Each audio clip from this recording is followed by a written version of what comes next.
سب سے پہلے آپ یہ بات ذہن میں رکھ لیں کہ کمیٹی ڈالنا فی نفسی ہی بالکل جائز ہے، بشرطے کہ اس میں کوئی شرعی قباحت نہ ہو۔ اب کون سی کمیٹی ڈالنا جائز ہے؟ تو اس حوالے سے یہ بات بھی ذہن میں رکھیں کہ ہر وہ کمیٹی کہ جس میں آپ نے جتنے پیسے دینے ہیں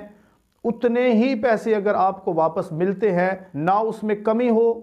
نہ اس میں زیادتی ہو، یعنی جتنے پیسے آپ نے دینے ہیں نہ آپ کو کم ملے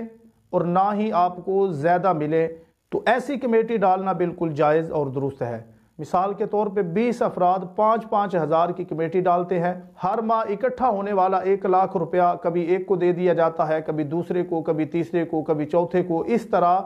20 افراد کو 1-1 لاکھ انہوں نے دینا ہے اور 1-1 لاکھ ہی انہیں واپس ملے، تو یہ بالکل جائز اور درست ہے۔ لیکن اس میں اگر کمی پیشی ہوگی تو وہ جائز نہیں ہے، کیونکہ جو پیسے آپ کمیٹی کے لیے دیتے ہیں ان کی شرعی حیثیت قرض کی ہے، اور قرض جتنا دیا جاتا ہے اتنا ہی واپس لیا جاتا ہے، اس میں کمی پیشی سود ہوتی ہے اور اس پہ نفع بھی سود ہے۔ حضور علیہ الصلوۃ والسلام کا روشن فرمان ہے کہ کلو قرض جر منفیاتن فہو ربا، یعنی ہر وہ قرض جو نفع کھینچے وہ سود ہے۔ لہٰذا وہ کمیٹیاں جن میں لوگ آخر تک شامل رہیں، کوئی بندہ باہر نہ نکلے اور جتنے پیسے دے گا اتنے ہی واپس لے گا، تو ایسی کمیٹی ڈالنا بالکل جائز اور درست ہے۔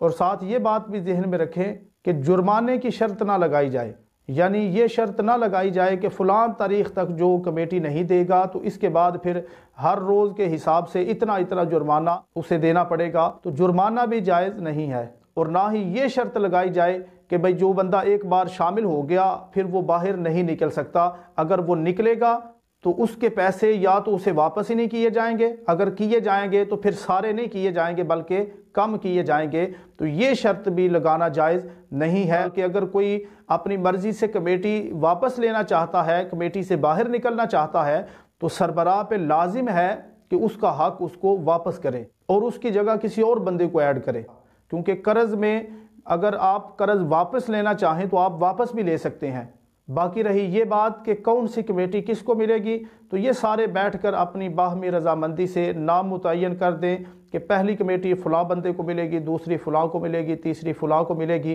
یا پھر ایک ہی دفعہ قرعہ اندازی کر لی جائے اور سب کے نام لکھ دیے جائیں کہ پہلی فلاں کی ہے، دوسری فلاں کی ہے، تیسری فلاں کی ہے۔ یا پھر یوں بھی کیا جا سکتا ہے کہ ہر مہینے قرعہ اندازی کی جائے، جس کا نام آئے اسے کمیٹی دے دی جائے۔